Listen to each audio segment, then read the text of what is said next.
會咁好興致力過嚟馬灣呢？就係因為較早前我哋嚟舉行咗一個生態旅遊路線設計比賽，咁就由 Priscilla 啦同埋 Terry 嘅寶島變遷遊得獎嘅，咁就事不宜遲啦，咁就趁我哋而家風和日麗嘅情況之下，就開始出發啦。好，大家準備好未？準備好。翻咯！馬灣係香港第一個環保島，島上較新嘅屋苑都附有創新環保嘅技術，例如環保露台、廚餘回收計劃或者其他節能嘅措施。島上嘅專線巴士都係使用環保柴油嚟驅動嘅，從而減少廢氣嘅排放，所以喺環保島上面呢，連動物都活力充沛一啲㗎。我哋只要行幾分鐘就可以行到嚟北灣嘅天后古廟。喺廟宇嘅頂部，我哋好明顯可以見到一對傲兒嘅擺設。呢一種古代嘅吉祥獸寓意為如若龍門，有消災解難嘅意思。呢座天后古廟相傳由海盜張保仔所建造，嚟庇佑當地嘅居民。而家漁民呢，可以用天后古廟嚟供奉同埋求神問卜嘅，從而得到天后娘娘嘅啟示。廟內為兩進式設計，當中天井有採光、防霉同埋通風嘅功能，令到廟宇內嘅香煙能夠較快咁驅散。而相傳另外一個作用呢，就係能夠令到神靈能夠自由咁出入。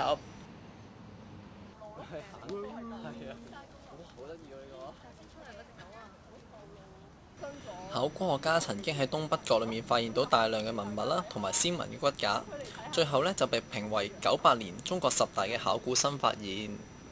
面對社會嘅發展同埋變遷，馬灣嘅原居民呢，仍然都保留咗社區啦同埋民族文化嘅，就正如陳氏家祠喺島上面呢，仍然都係屹立不倒嘅喎。喺禮制方面呢，佢仍然都佔有一個好重要嘅地位㗎。行到海邊，我哋可以近觀水上人嘅生活。呢度附近經常都有小白鷺出沒㗎。馬灣嘅漁民新村呢，亦都叫做美經援村嘅，係由昔日嘅美國經濟助援協會捐建而成㗎，係用嚟安置當地嘅貧民啦，又或者係漁民嘅。其實呢，香港唔單止馬灣有美經援村，喺長洲啦同埋大埔亦都有㗎。呢一個協會嘅宗旨呢，其實唔單止係希望給予災民嘅援助啦，而最重要嘅呢，就係協助有需要嘅人士可以自力更生，建立到自己嘅社區嘅。呢條村除咗可以飽覽屯門公路同埋馬灣一帶嘅景色之外，亦都可以感受到舊村同埋新型屋苑形成嘅強烈對比。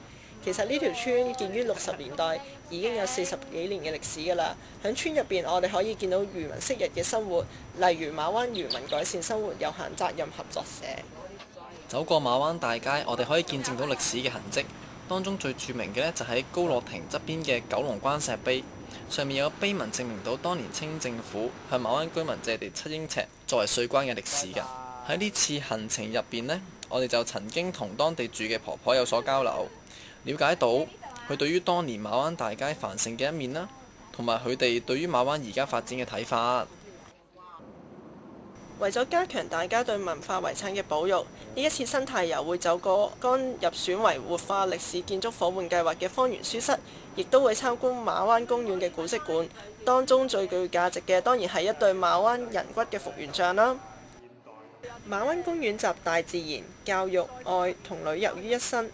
公園入邊可以見到濕地啦、環境保育區啦、生態保育徑同埋認識到再生能源嘅設施。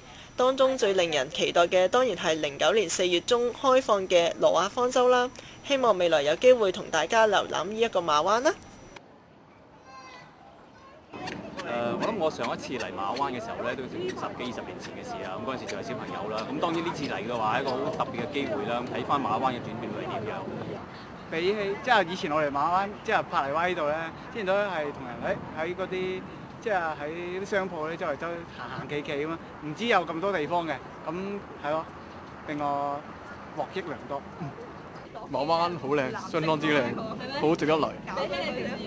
隨住城市發展啦，環境污染咧就越嚟越嚴重啦，唔少自然生態系統同埋一啲文化遺產咧都遭受到破壞喎。咁我哋呢個寶島變遷遊呢，咁希望大家喺昔日漁村呢未被拆卸之前啦，咁見證翻過去馬灣嘅歷史，咁着重翻點樣人同埋自然嘅配合嚟發展我哋未來嘅社會咯。